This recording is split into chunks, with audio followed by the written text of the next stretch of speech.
Here is a question. Read it carefully and think about the answer. Let us solve it step by step.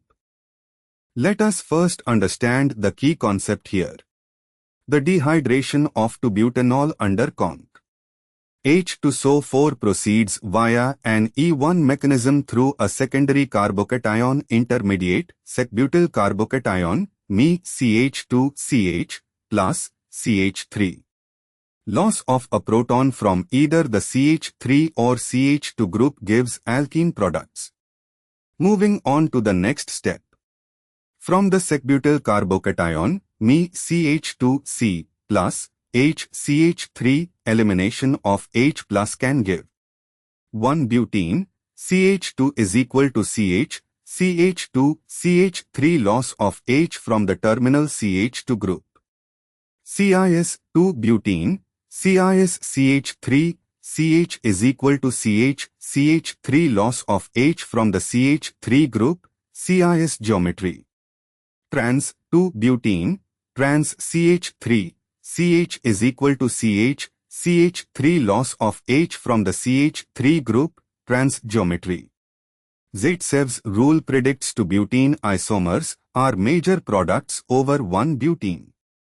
Moving on to the next step. From the energy profile diagram, the 3 products at the right end are at 3 different energy levels. Level A, highest energy, is equal to least stable product is equal to 1-butene, less substituted, less stable. Level B, intermediate energy, is equal to CIS, 2-butene, more substituted but CIS has steric strain making it less stable than trans. Level C, lowest energy, is equal to most stable product is equal to trans, 2-butene, most substituted and no steric strain.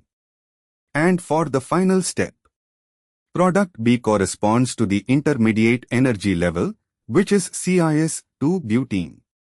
The CIS isomer is more stable than 1-butene, more substituted double bond, but less stable than trans 2-butene due to steric repulsion between the 2 methyl groups on the same side. A. 1-butene, this is product A, highest energy is equal to least stable. C. Trans 2-butene, this is product C, lowest energy is equal to most stable. D. Isobutene, this would require a methyl shift 1,2-hydride or methyl shift, which does not occur readily here and is not shown as a product on the diagram. Therefore, the correct answer is B. Therefore, the correct answer is option B.